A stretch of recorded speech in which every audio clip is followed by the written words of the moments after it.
Hello, नमस्ते. कसे आहात सगळे? छान ना? मी पण एकदम मस्त आहे.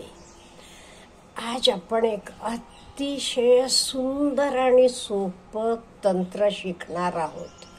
तुम्ही नोकरी करत असा, तुम्ही बिझनेस करत असा, काही करत असा, तुम्ही 100% सक्सेसफुल होणं, यशवंत होणं, ह्याला अगदी छोटंसं एक तंत्र आहे.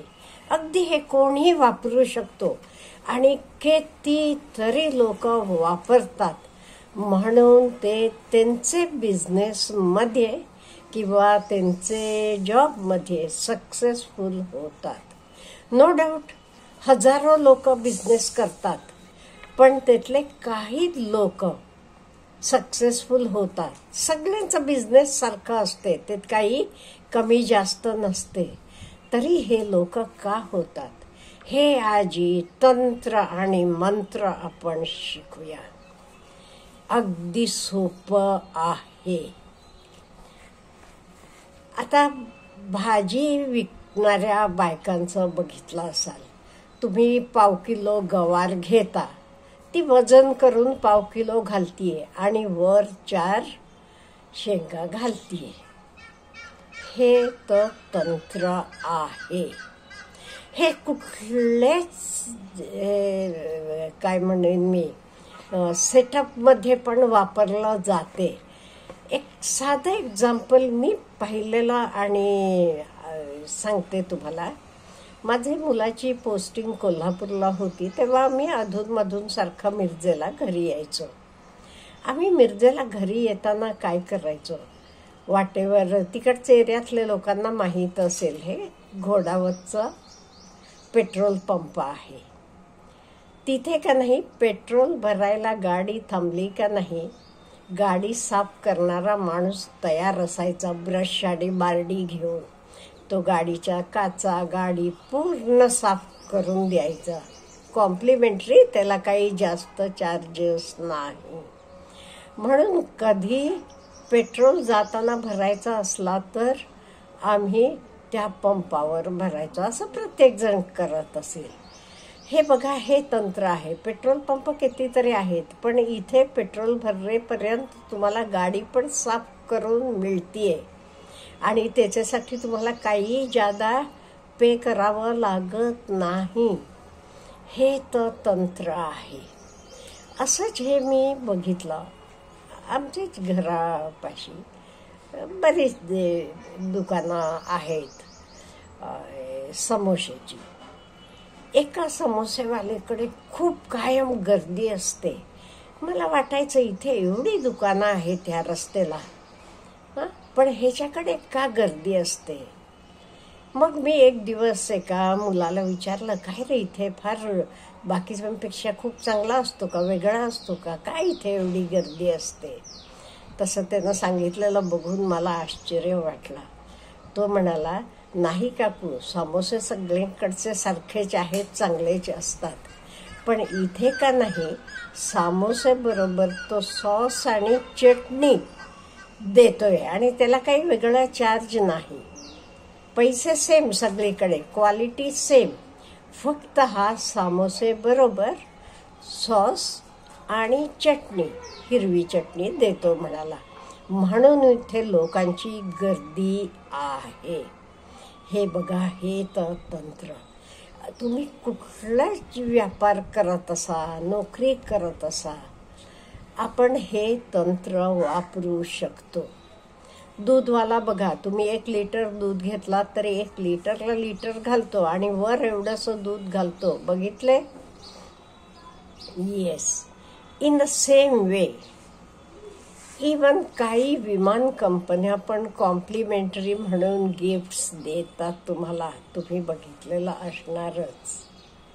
इन द सेम वे, काही प्रायव्हेट बसेसमध्ये पाण्याची बाटली तुम्हाला कॉम्प्लिमेंटरी म्हणून दिली जाते. इन द सेम वे, खूप अशा गोष्टी आहेत ज्या आपल्याला कॉम्प्लिमेंटरी दिल्या जातात. फॉर एक्झाम्पल, एखादा टेलर असतो, तो शिवून झाल्यावर कपड्यांना इस्त्री फिरवून देतो व्यवस्थित. हे त्याचं कॉम्प्लिमेंटरी गिफ्ट आहे. हे कशासाठी? इन द सेम वे आता कॉलेजेस असतात, मग विद्यार्थ्यांना आकर्षण करायला शिकवणं तर सगळीकडे सेम असते आणि हल्ली तरी फॅसिलिटेटर्स ऑनलाईन तुम्हाला सगळं शिकायला मिळते. काही कॉलेजेस कॅम्पस इंटरव्ह्यू अरेंज करतात. हे कॅम्पस इंटरव्ह्यू अरेंज केल्यामुळे काय होते, त्यांच्याकडे बरेच विद्यार्थ्यांची गर्दी असते. का?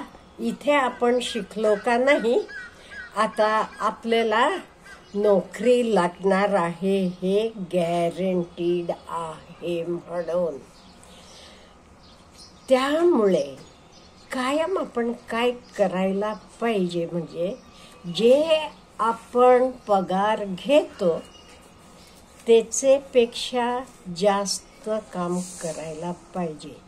सपोज तुम्हाला 10,000 पगार असलं तर तुम्ही वर 100-200चं काम करायला पाहिजे. आपल्याकडे काय होते, पण हल्ली सुरुवातीला मुला कामाला जरा उशिरा थांबा म्हटलं की नाही, आम्ही कशाला थांबू, अमुक थांबू, काय जास्त पैसे देतात का, अमुक तमुक अशी भाषा असते. नाही, असं करू नका.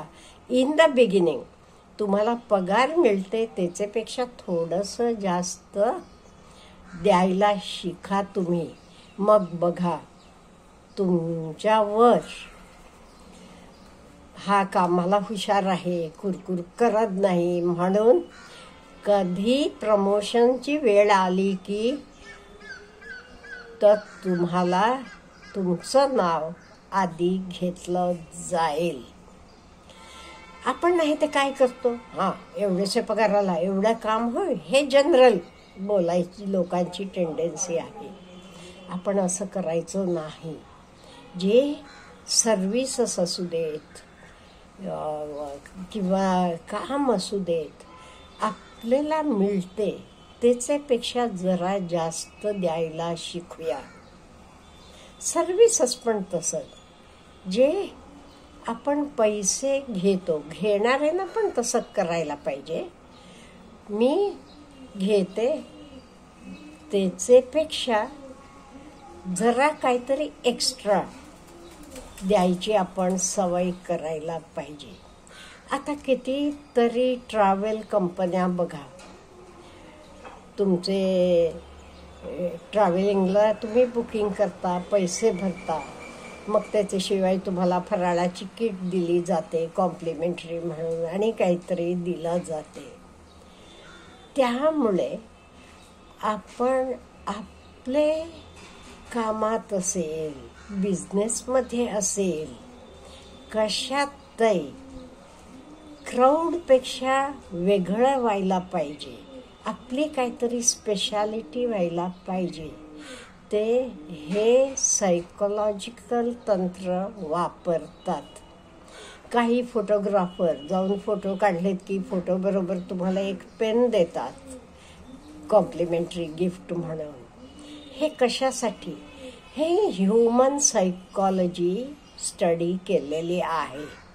का? म्हणजे आपल्याला आपण दिलेले पैसेपेक्षा जरा काहीतरी जास्त मिळायला पाहिजे ही आपली अपेक्षा असते. त्यामुळे जो विकतो, देतो, त्यानं सुद्धा काय करायला पाहिजे, हा सायकोलॉजीचा विचार करायला पाहिजे. त्याला आपण त्याच्याकडनं एवढं घेतलं ते त्याचेपेक्षा जरा जास्त द्यायला पाहिजे.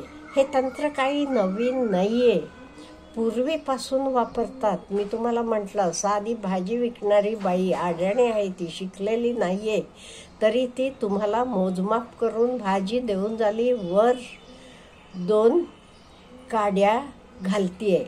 किंवा पूर्वी भाजी बरोबर कोथिंबीर फ्री, कढीपत्ता फ्री असं असायचं. हे काय? त्याचंच कारण आहे. हा भाजीवाला आपल्याला कढीपत्ता आणि कोथिंबीर फ्री देतो म्हणून लोक त्याच्याकडे जातात घ्यायला. त्याच्यामुळे त्याची भाजी जास्त खपते. त्यामुळे हे तंत्र आपण कामात वापरायचं. थोडंसं जादा द्यायचं. जे काय आपण पगार घेतो त्याच्यापेक्षा थोडंसं जास्त काम करत जावा. तर पगार देणारे माणसांना पण त्याचे कामापेक्षा जरा जादा काहीतरी त्याला देत जाऊया. म्हणजे बघा 100% सक्सेस हे आपलंच असणार आहे. Have a good day.